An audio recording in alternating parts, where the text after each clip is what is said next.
এই গরমে এক গ্লাস ঠান্ডা ঠান্ডা তরমুজের শরবত হলে আশা করি বিষয়টা খুব একটা মন্দ হয় না। তো চলেন বানানো যাক এক গ্লাস ঠান্ডা তরমুজের শরবত। সেটার জন্য অবশ্যই লাগবে তরমুজ। তো তরমুজ তো এইভাবে দেওয়া যায় না। তো চলেন আগে তরমুজটা সাইজ করে আসি। তো এখানে আমি তরমুজটা বেশ বড় বড় সাইজ করেই কেটে নিয়েছি। আপনারা চাইলে এর থেকে ছোটও করতে পারেন।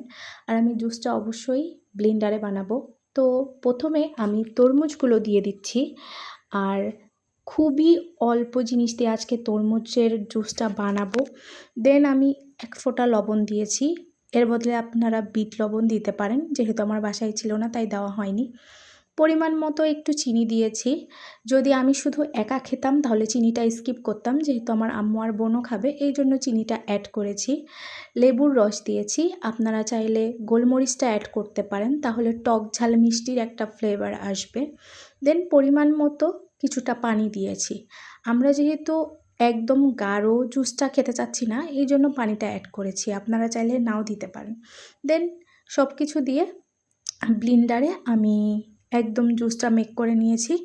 আর এই জুসটা বানাইতে সর্বোচ্চ টাইম লেগেছে 5 মিনিট। এবার আমি একটা কাচের গ্লাসে কিছু বরফের টুকরো দিয়ে দিয়েছি। আপনারা চাইলে ব্লেন্ডার করার সময়ও বরফ দিতে পারেন। দেন এবার আমি একটা ছাঁকনির থেকে ছেঁকে নিচ্ছি, যেহেতু আমরা খুব বেশি ঘন জুসটা খেতে চাচ্ছি না, একটু পাতলা টাইপেরই খেতে চাচ্ছি এই জন্য। আপনারা চাইলে এভাবেও সার্ভ করতে পারেন। তো এই তো তৈরি হয়ে গেল এই গরমে প্রাণ ঠান্ডা করার মতো ঠান্ডা ঠান্ডা তরমুজের শরবত। আপনারাও বাসায় ট্রাই করবেন আর অবশ্যই জানাবেন কেমন লাগছে।